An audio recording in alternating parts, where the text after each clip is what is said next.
What's up, wild animals? I'm Melanie Vesey, and welcome to another Promotional Rescue talk show. I'm a stand-up comedian, actress, and filmmaker, and if you want to see any of my work, my comedy special, my movies, you can do that over at melanievesey.com. But I'm also a promotions consultant with my own company called Promotional Rescue, where I teach people how to promote themselves without feeling gross. And on this talk show, I talk with people about their promotional journey, how they do it, what it works, what doesn't work, the good, the bad, and the ugly of being online and being seen in this current climate. And this talk show works in two parts. So you can watch it for free here, Instagram, Facebook, YouTube, wherever you're seeing it. But I have a second part that happens over on my Patreon, and that has the full versions of my conversations with my guests. And you can get all that information at patreon.com/Melanie Vesey.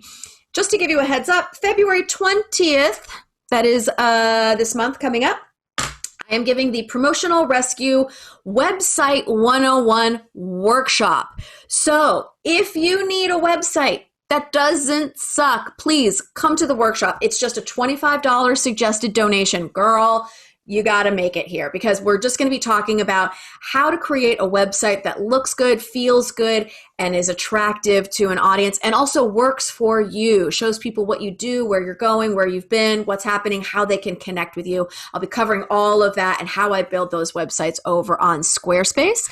You can see who I've done websites for, what my websites look like over at promotionalrescue.com. But all of the information about the workshop is also available on promotionalrescue.com. And if you have questions, just put it below here and I will answer them about the workshop. But I would love to see you February 20th.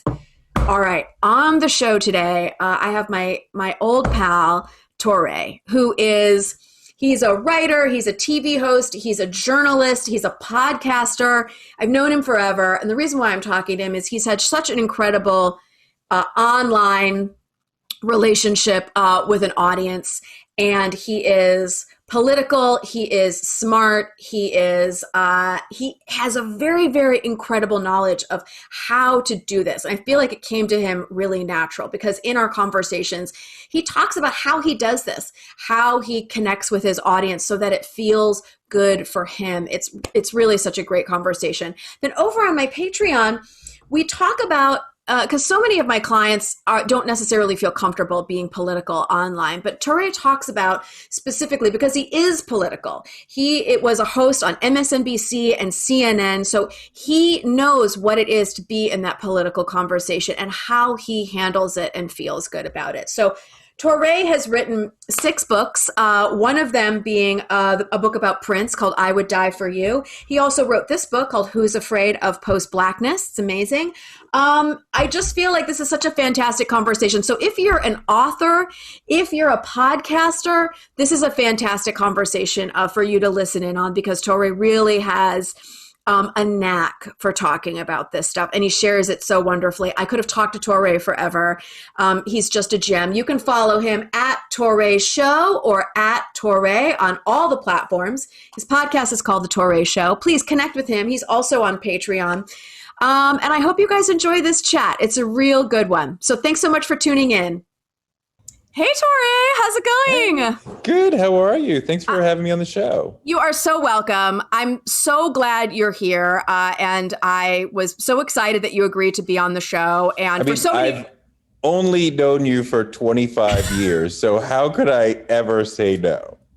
You're too kind. You're too kind. But in being a great friend back in our New York City days, the children of the night running around New York City in the late 80s, early 90s, and throughout the 90s. You were always working on your thing. You were always writing and going. And then we didn't have social media. And then we had social media. And I was like, there he is, doing his fucking thing. And I was so happy to connect with you again. I think I followed you on Twitter and then found you on Instagram. And then that is how social media works, right? Well, Twitter, I always got, right? As a writer, as soon as I saw it, I was like, oh, I completely understand this game and how to do it and writing interesting tweets and sort of climbing up in terms of like getting retweets, adding certain friends, so I would get them to. So like, growing there was very organic, and I understood fairly early the ratio in terms of give them your real life, your personality, 5, 6, 7 to 1, and then here's something that I'm doing, right? So like you get to know me, you get to feel like you know me, my mind, what I really care about. I'll tweet about my kids. The first tweet I ever did was something about, it was something about when the kids are sleeping, you miss them, right? Like, like my I had a baby then, and we had put him to nap, and it was like, like you miss the kids when they're napping, when they're babies. So I talk about the kids. I talk about my political ideas. I talk about my cultural things that I care about. I watched the new Denzel movie last night, and I was tweeting about Denzel leading up to that. And engaging with people, not just being on a pedestal of like, here's my ideas and I'm leaving, but like, people were like, well, I don't think Denzel is the best, actor of all time. And I'm like, well, you are blocked and reported, mister, because no, Daniel Day-Lewis is not the best actor of all time. It is Denzel. Fuck you. And, but like, we're engaging, right? So like, he'll talk to people, and then every once in a while, hey, here's my podcast. Hey, here's my book. Hey, here's, a project that I worked on that I'm really proud of. So it's not just like sell, sell, sell. Yes. But it's like, I feel like I know him. And the feel like I know him stuff will bring people in. So then when you turn around and say like, hey, here's something that I did that I'm proud of, you can support, it feels organic, and like, people are like, I like him, I know him, I will now maybe support the thing that he did. Oh my God. I'm so glad you said that. It is, I call it the 80-20 rule. And people, when they come to me, are always very shocked sometimes when someone who has a company about promotion, I'm like, hey, less promotion. You know what I mean? We want attraction. We want attraction, less promotion, right? You know what I mean? And I always tell people, you got to share. The 80% is the content that you're excited about. Inspiration, Throwback Thursdays, Flashback Friday. What, like, is somebody else's book inspiring you? You watched a movie that you fucking like, dude, be you, right? And then the 20% is the like, oh, hey, yeah, I'm doing this thing, or this is what's going on. Also, too, the behind the scenes. Hey, guys, I've decided I think I'm going to write a book, and then here's the journey of that. Or I started a new comedy show, and this is what my desk looks like. And, so let people in so that they can be like, yeah, that's my girl. Or they go, she's not for me, man, because I don't want you around if you're not for me. I mean, absolutely that. But that's my girl or that's my guy thing, that will lure me in, like your personality. Like who am I thinking? Amanda Palmer, is it? Oh yeah. Oh my God. Well, talk about the queen of controversial. Oh yeah. I didn't know who she was, but I kept the retweets would come into my timeline and I'm like, oh, like, yeah, like salute. Like I like that sentiment. I like that idea. And she kept sort of flowing into my timeline. And so then it was like, who is this person? And like, I didn't know that she was famous, but now she's talking about the perils of being famous. And I'm like, oh, well, who is this? And you go over there and she has 800,000 followers and she's talking her stuff. And then when she's like, I have this going on, then it's like, like I've already been won over by your personality. I mean, Sarah Silverman like lays it on the line. Oh my God, her politics. And then she makes me laugh. And then a couple of times she's retweeted me, and she is one of like my favorite stand-ups working today. So like to get a retweet from Sarah Silverman, I'm like, I know. Oh my God. So then when she's like, hey, I'm doing stand-up, February 4th, here's the Eventbrite. I'm like, I loved Jesus's Magic. I love this one. I love that one. Like maybe I'll dig into that one. I mean, like, Patton Oswalt retweeted me, and he's like, Yeah, and I'm talking about like once or twice, Yeah. like, But still like huge. He has a very huge. loyal fan base, and they are on board. And you feel like, wow, like he likes me, he respects me, he gets like my political, views. And, like he retweeted me and I was like, dude, such an honor. I love you. You're hysterical, and he's like, respect back to you. And like, you never have to say anything again, but it's like, I think back to like social media times, and I ran into Linda Cohn, who's like a great Sports Center anchor. Yeah. And she's been at Sports Center for like 20 years on and off. And I ran into her in the airport, and I had been talking to Jay-Z about Sports Center, and she was one of the anchors that he said that he liked. And I was just like, hey, Linda, love you on TV. And by the way, I was interviewing Jay-Z, and he said you're one of his favorites. And she stopped and talked to me for like 10 minutes. And like, we had like a nice little normal person back and forth. And like, we're both in media and like, every time I saw her on TV after that, I was like, she's cool. And like a retweet of somebody who's way smaller than you makes their day, makes them like you, an engagement. I mean, I get every once in a while these tweets where people are like, oh my God, Touré saw my tweet. And I'm like, yeah, I'm just here tweeting like everybody else. And like, and that person is like fan for life because like I was nice to them on Twitter once. So I mean, like there's that retail politics thing you can do where you're like making people feel seen and like you shook their hand, you kissed their baby, and they're like, oh my God, I like you, and that'll stay with you forever. Yeah, I really feel stay like with them forever. Yes, it will. And so when I started, doing PR, I worked at a record label, and what I noticed was it then shifted because the landscape of everything shifted. The old model was you were a rock star, you had somebody else talk about how great you were, right? That's the old model. Now you have to figure out a way not to talk about yourself and say you're so great, but you have to figure out a way to have relationships with your public, right? Public relations, right? So it is now, there's no buffer. There's no, Bobby Fleckman in between. You know what I mean? Wait, what label were you at? I was at a very small LA kind of like boutique label. And they made me vice president right away. Like I was just I killed it. I was because it's natural for me. And it's so funny because I had Eli Gessner on the week before last. And, he used to own Zoo York. I'm sure you know him from New York. And we both realized that we both started our promotional journey handing out passes for nightclubs. You know what I mean? Well, and my son asked me an interesting question the other day that sort of relates to this in a tangential way. But he's like, every once in a while you see ads for milk. And like, why would there be an ad for milk? Everybody knows about milk, right? Like there's nobody out there being, oh, I was unaware that there was this thing called milk.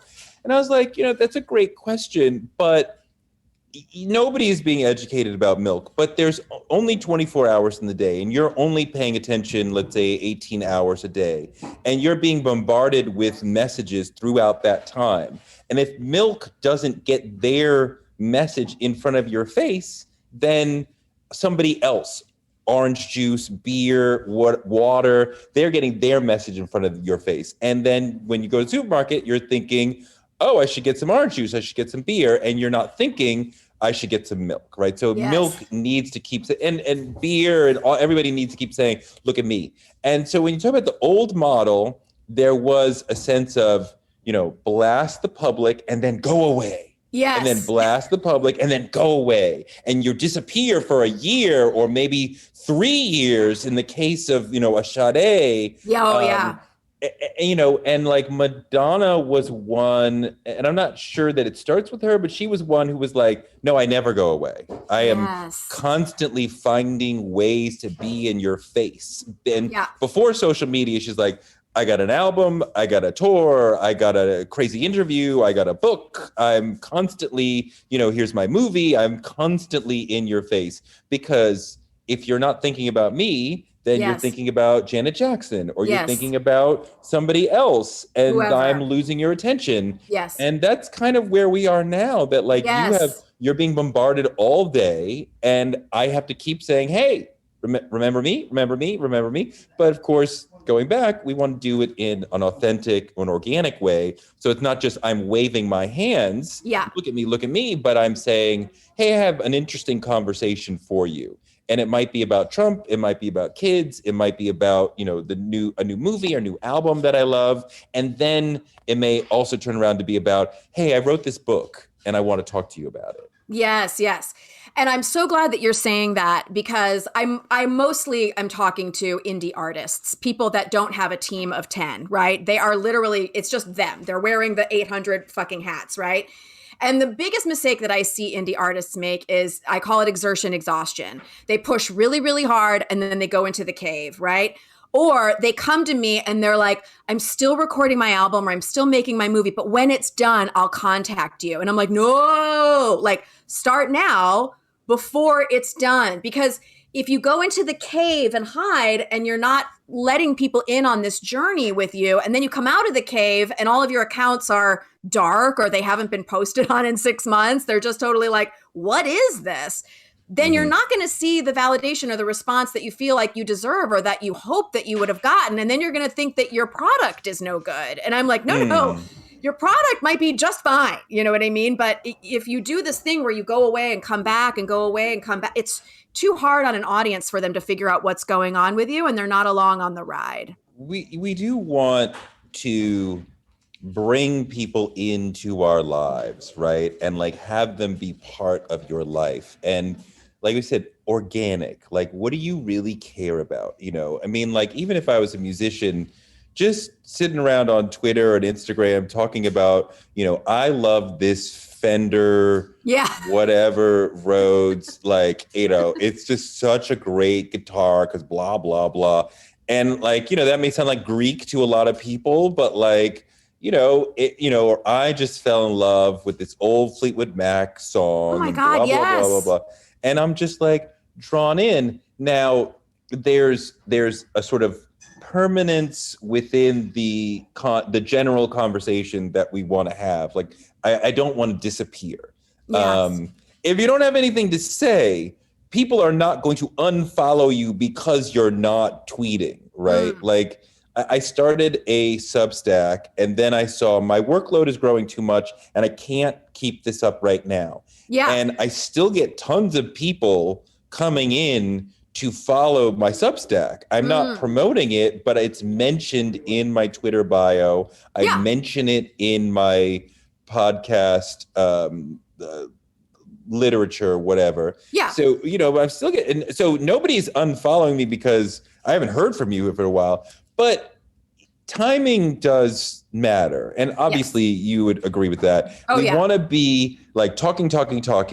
Just like, you know, if you go to school, you're not going to go to school. I mean, right? So fame is like high school with money, right? You would never go to school and be mute all day. Then you're a freaking weirdo, right? Yeah. Like, you go to school and you freaking talk to your friends and you talk to your enemies and you talk to people in other cliques. Yeah. And you just kind of be known, and maybe you do something in the lunchroom that gets you noticed, and like, you know, you're getting attention and eyeballs.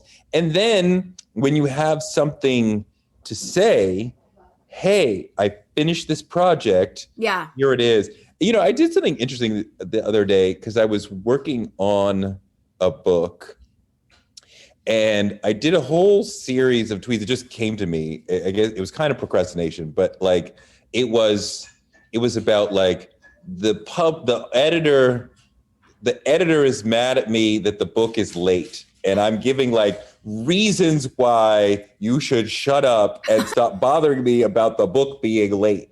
And so it was this whole sort of ghost conversation with a completely fiction. My editor is not like, where's my damn book? But I was pretending, because that happens to a lot of writers. I'm pretending the editor is like, where's my damn book? You know, and I'm like, it's coming. You'll get it when you get it. Leave me alone. Stop harassing me, blah, blah, blah, blah. And of course, writers are like, hell yeah, I could totally relate to that. And readers feel like they're getting a like a look into the writer process. And I'm just sort of being entertaining. None of it was real, but like, right, editors, I mean, I'm never late with my books, right? But other writers have talked to me about being late, and the notion that sometimes the editors are like watching you on Twitter, like, why are you tweeting when you owe me a book? Like what's happening here?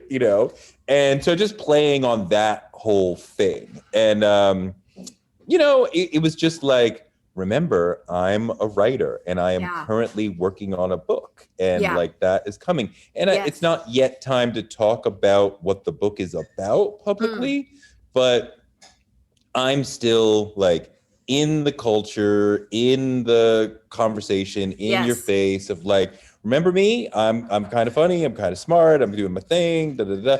And I mean, like, I guess, that's the other thing too, of like organically being on brand, right? Like, I don't want to just be talking about far-flung things. Yes. I think I'm known for being politically engaged. I think I'm known for being smart. I think I'm known for being Black and caring deeply about Black culture and Black political ideas. Yes. I think I'm known for being a family guy and having kids, and so talking about those sorts of things. Here's a tweet about Denzel. Here's an Instagram post of me and my wife and my kids. Here's a discussion of 1-6 and Trumpism continued after he's left the White House. And I thrilled to see these 1-6 terrorists arrested and da da da da.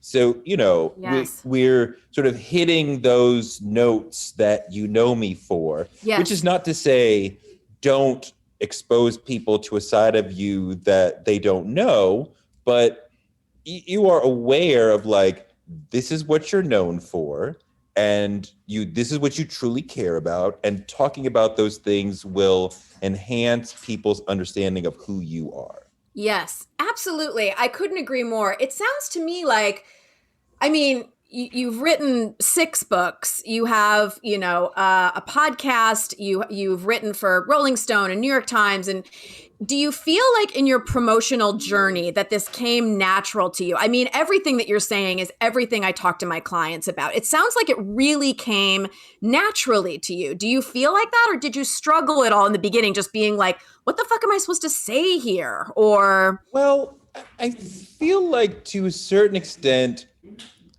I kind of knew how to make a splash. I kind of knew how to say, like, to get like the right attention. Like, I mean, you're in a crowded space, right? I mean, like Kenya Barris talked about on my podcast, Touré show. He talked about, you can, it's fairly easy for someone like him to get a show on Netflix, but there's 10,000 options when you go on there. So if you're not noisy, then you will get lost. And I think I always understood like what being noisy meant, but without being just like a shock jock or, like overdoing it in the wrong way. Off-putting, which is... or clownish but like, I remember, I think this got some attention. I remember like when I was like before social media, when I'm writing for Rolling Stone, and it was definitely like, what can I say in this article that will get attention, but in the right way, right? Not in a way that's like some writers would be like, there was like a look at me sort of thing, right? And that is so-and-so writing that article because they put their fingerprints all over it. But how can you get attention in an organic way for your product? And like one time, I think that was fairly successful. I was doing a story on D'Angelo, and I don't think it was the cover, but it was it was a big feature. And I happened to know him because I had talked to him for the first album. So this was the second album. And I was on tour with him, and we had a little better relationship than I was just coming in as a stranger. Right. And so, it was fairly rare for people to let you hang out with them before the show. They might let you see them after the show, but before the show is this sacred time of like, journalists must leave, right? And he was like, no, he can stay, he's cool. So we were chit-chatting before they went into the prayer, so that when they went into the prayer, we were standing next to each other, like almost before any show at all. The group, the artist, and the band, everybody who's going on stage, the dancers, whoever, will link together and do a prayer, right? And this happens in almost every genre. And so he was calling everybody together, like, okay, let's do the prayer. So I was standing next to him. So then in the prayer, we were holding hands, right? Like we're linked together. Everyone's holding, so we're interlaced. So now I am holding his hand for 60 seconds. And now I'm taking this in, the detail of what it feels like to hold his hand. And I'm like, okay, he is received as this sexual being, right? Yeah. Like in women especially are like, wow, I would love to like be his girlfriend, and part of that is the feeling of holding his hand. I mean, like he did a whole video where he's not wearing a shirt, right? He wasn't wearing any clothes in the video, but it was waist up. Yeah. So the beginning of the piece is this like microscopic description of what it feels like to hold his hand, right? Yes. But I didn't want to be too much look at me, yes. right? And I didn't want to dissociate the reader. So it was like second person, you are holding his hand and his fingers are very strong and they cut into yours and his grip is like a vice and blah, blah, blah. And I knew that people would be like, whoa, this is weird, but also drawing me in, and certainly something that you would read, and you wouldn't just read that and be like, huh. You would surely read that and be like, honey, look at this. Like the writer is describing what it's like to hold his hand. I always wanted to write something that was like, like if you were in like a Lucky Strike or like a cool crowded restaurant, that you would read it and you would have to turn to somebody and be like, look at this, right? Like, he's describing like, Beyonce cursing him out. That never happened. Or, holding D'Angelo's hand or what have you. And so just that as a way of like getting organic attention for yourself. It also sounds to me like in figuring out what that essence is for you, you talked about these categories that you feel like you connect with the most, you know what I mean? And then you're spotting that also too in your subject. Oh, if this is the thing I'm connected to with this, I know that my readers would be, and I want to give them a window into that, because if I'm pulled into it, then I know they will be too. And I feel like that is a really fantastic, wonderful mechanism to start to spot in things. What do I love about it? I don't know who told me. I can't remember who told me this. It's something that I read somewhere, but I do pay attention to. I'll tell you, we don't talk about this much publicly, but like I do pay attention to my Twitter statistics, right? Yeah. And my God, as you should. I think so. Which tweets are really getting attention, right? Yes. Which tweets are really blowing up? Yes. And, if you see a tweet that's really blowing up, then write an essay about it, because clearly people want to hear about that. And like not about the tweet, but about the idea behind the tweet. Like people are telling you like, yes, we like the sentiment. We feel this idea. We agree with this. So flesh it out and write an essay about it. And that's one way that you can have one sort of medium's content direct you in the right direction to get the audience's attention in another medium. So then that becomes a Substack, or perhaps it becomes a longer Instagram post. So you can let one success in one medium drive you to another. Believe me, if I have a big tweet, get a lot of, thousands of retweets, yeah, I'll mention that on Instagram. I mean, like there was a tweet about around the election that Sean Hannity mentioned on his show. Oh, I think I remember watching that. I remember seeing you post about it. Of course, I posted that on Instagram of like, so the different mediums can link up, right? Because it's not the exact same people who are following you on Instagram Absolutely. as who are following you on Twitter. So, like definitely like make mention in different places. And that sort of brings it all together. And of course, you have to mention the things that you're doing in each of the bios. So like the bios should all link up. So like the Instagram bio should mention the Twitter and the Substack, right? The Substack bio should mention the Twitter and the Instagram. The Twitter mentions the podcast, the Substack, so like people know the different places to find you. And like, we can't be like embarrassed, like, oh my God, like, am I like saying, look at me too much? And like, like squeaky, the squeaky wheel gets the grease, right? Like you gotta be like breaking down this notion of like, oh my God, I don't want to like, just, it's fine. Like if you talk about yourself in an organic, grateful, humble way, like I never want to say like, I'm doing so great. Like if something really good happens, like let's say, for example, this would never happen, but let's say Jimmy Fallon called and he wanted me to be on the show, right? And I would say, in posting a clip about it, I would say, so grateful to be on Jimmy Fallon's show. Yes. So it's, and which is true. Yes, of course. It wouldn't be like, look at me, I'm crushing it, I'm on Jimmy Fallon. It would be like, so grateful and so honored to be on Joe Rogan or whatever, so like, so it's because not you are, like, because it is, and sharing gratitude. And I don't mean #blessed. Like, I don't mean bullshit. I can't get with the fucking bullshit, so it's what's so hard about talking about this stuff sometimes is because these spaces are busy and weird and noisy and fucking psychos have taken them over. You know what I mean? So that's not what we mean. What we mean is, yes, I'm actually very grateful for this to be on Jimmy Fallon, or I'm very grateful for this experience. Thank you so much. And sharing the gratitude, then the person sees it. And because you'd be really surprised how many people don't say thank you.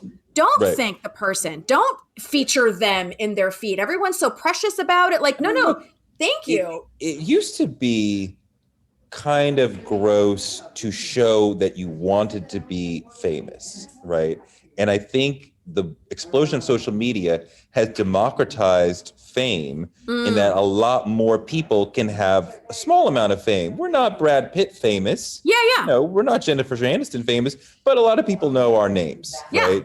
So we can, and like, look, you have to be open and honest to yourself.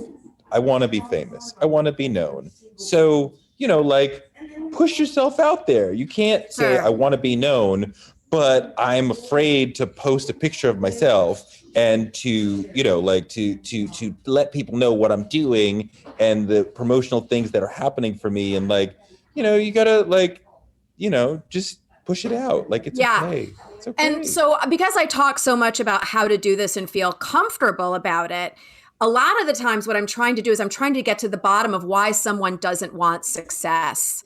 And I'm like, why are you afraid to post that picture of you winning a fucking Emmy? You know what I mean? I work with Emmy winners. I work with award-winning people all the time. And some of them have these real blocks. You know what I mean? And I'm like, well, what's going on? Why? What are you truly afraid of? What will happen? You know what I mean? And I feel like sometimes breaking that down and figuring out what that is, because it's not just about the photo. It's about what are you not in line with in your guts? It's somewhere in there where it's like, oh, the cool girl clique will be like, who does she think she is? Right. And what I always say to that is, you can make those 4 bitches happy and diss a fucking peer. Or you could have a fucking beautiful, wonderful, long career and have a lavish retirement. You know what I mean? Right, you either figure out how to do this and keep those 4 bitches in the fucking back seat and not driving your fucking car, or you could have your fucking success that I know you've worked so fucking hard for. I mean, look, you're never going to have everybody loving you, right? you're going to have your fans, you're going to have your detractors. Yes. Talk to your fans, talk to your friends. Yes. Worry about what they think about you. Keep them happy. Don't worry about the people. If they don't like you, that's on them. There's some people who will never like me, and that's fine. I don't need to care about them. Yeah. And they want to snipe about like, oh, look at this, look at that. He's like, that's fine. That's your choice. I don't need, what was that? Like Tim Ferriss talked about like 1,000 true fans, and like that number has been knocked down of like, that's not quite actually the way, but like the notion of like, these are people who truly care about you. And you're like, I got a book, I got an Eventbrite, I got a this, I got a that. And they'll like show up, like they'll Patreon you. They like you, they like your movement. Like talk to them. And like the people who are like, man, Melanie, I don't like the color of her hair, man. Who does she think she is? Like, you can't worry about them. Life is too short to worry about them, right? Yeah. I mean, like, and you know what? When the number of people who like you is large enough, and they're like left out, then then what? Then you're like, I don't really care that you don't like me. It's fine. Seriously, I really, exactly. It's such a great way to put it. And I also feel like, too, some people get really jacked up about the numbers and they really want this like huge following. And I'm like, I've seen a lot of people have incredible, wonderful success with less than 10,000 followers. Do you know what I mean? Sure, it's like, It's okay. And also, too, you don't want to be like famous overnight. You don't want to grow overnight. You want to grow with your audience so it feels good. So you're not feeling like shocked that there's like 100,000 people here that you don't fucking recognize at a party. You know what I mean? It's like, you want it to be, it's so funny because when I do social media management, and some of my clients have hundreds of thousands of followers. And when I'm making those tweets or I'm making those posts for them, of course, that they've approved, I am like hovering over them. Like, did I spell there right? You know what I mean? Like, does the comma go there? Did I quote this correctly? Is this the right photo? Like, I hover over it and it's like, well, yeah, Twitter is such a toxic place sometimes. It can be, yes. Make a mistake, you'll get 20 or 50 tweets pointing out your mistake, that you spelled a word wrong or you forgot something. And God forbid your mistake be gender or racial related. Oh my God. It is. It's so funny that you said that. Last week we had Mark Maron on, and my producer spelled Mark's name wrong with a K instead of a C. And meanwhile, Mark reposts it, and then he was like, this is how you spell my name. But here's the thing, it got so much more attention to the thing because but meanwhile, it is so difficult. And, people do want to kind of focus on the scary things that happen on those platforms. But I'm like, everything comes with a price, right? Because the truth of the matter is, if you told people in the 90s that there was a place where you could share whatever it was going on with you with the world for free, we would be like, where is this situation? Sure, we are so lucky that we have this now and we can talk about this stuff quickly, easily, and connecting. But yes, there's a price that comes with it. There is a Russian roulette aspect to it. You can ruin your life, like, who's that girl? Like, flying to Africa, hope I don't get AIDS, ha ha ha. I won't because I'm white. Like, oh my God, the most famous cautionary tale tweet ever. Yes. And I think if she hadn't said, I won't because I'm white, like bringing in white privilege, if she doesn't say that, then, whoosh, nobody notices, right? But like, I mean, like, even something like, if I was to say Rafael Nadal is the greatest tennis player ever, I would get 1,000 Serena fans being like, oh, how dare you slander the great black woman? Do you hate yourself as a black person? And blah, blah, blah, blah, blah, blah. So you have to make sure he's the greatest men's player, right? Yeah. So like, we're not talking about, and even still then even like when I said Denzel is the greatest actor of all time, or the greatest living actor, And I get a bunch of people saying, well, no, Daniel Day-Lewis. And I could fight them. And I'm like, no, fuck you. And I get a bunch of people who are like, no, it's Viola Davis. And I'm like, I'm not touching that discussion. I'm not putting out a tweet saying, no, not Viola, Denzel. Because then, people will get there. Because I find if I say something and I've thought about it, it's probably going to get a positive reaction. If I make a mistake, I can run away from it or apologize and move on. Yes.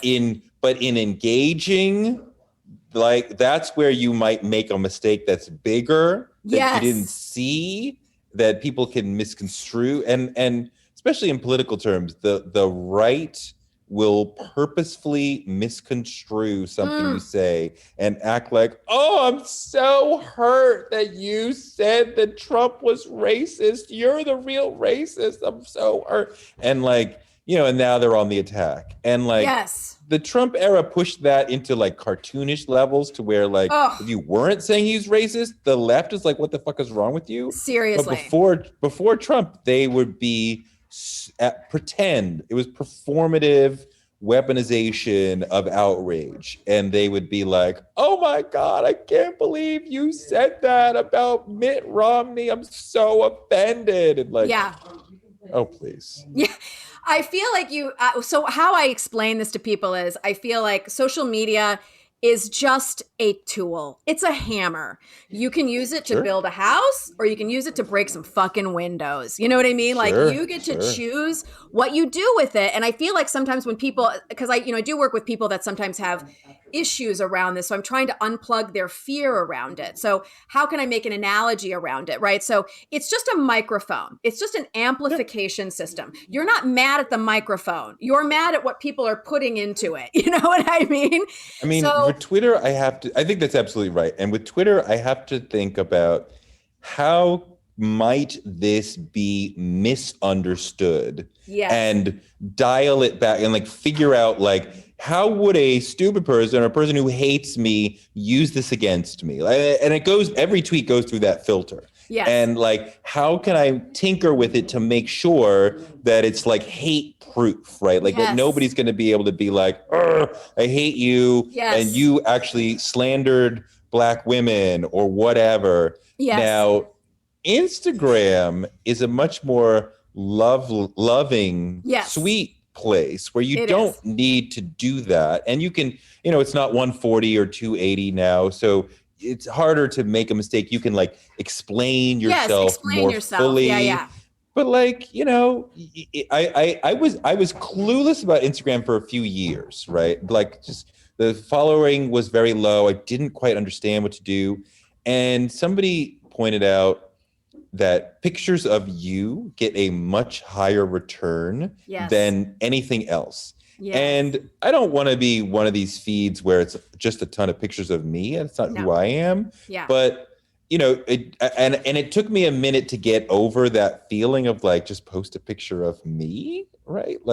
But got over that. And when I get a nice picture of myself that I take or my wife takes, or there were a bunch of pictures when I was out in the streets with BLM earlier in 2020. Yeah. That I try to post all of those, and obviously credit the photographer, right? Give them that love and respect. Of course. But you got to get over, if you have a thing about posting pictures of yourself, you got to get over that. And it doesn't make you a fake Instagram model. It's not look at me. No, you are allowed to exist. You are allowed to exist on this fucking planet. Yeah. Look, I love my family. If I, God forbid, I can get a nice picture of the four of us, which is herding cats, right? With the kids, right? Too. Yeah. Right. But I think I got a nice one. We eased into a photo shoot, and I'm and I think I got a nice one out of that. So I'll post that later. When I'm out protesting, I'm proud to be out protesting. So love to throw that out there. It took me time to get open to it, but tennis is a huge part of my life. I play every day. I'm super serious about it. Amazing. And finally came around to if I get a nice picture of me playing tennis, I'll throw that up. and again, it just, so you're just like letting people in. And I find people are like, oh, I really like your tennis content. People who don't really care about tennis at all. And they like, it's a window into you. It's honest, it's authentic, and like, just being the real you in public like that, like people dig that. They do. Well, we're going to hop on over to my page. And then when you get all of that, like you're luring them in with a picture of you and your kids and a picture of something you care about and a picture of you protesting. And they're like, okay, now you're up to like 35, 40,000. And they're like, oh, hey, check out my podcast. Oh, hey, check out my book.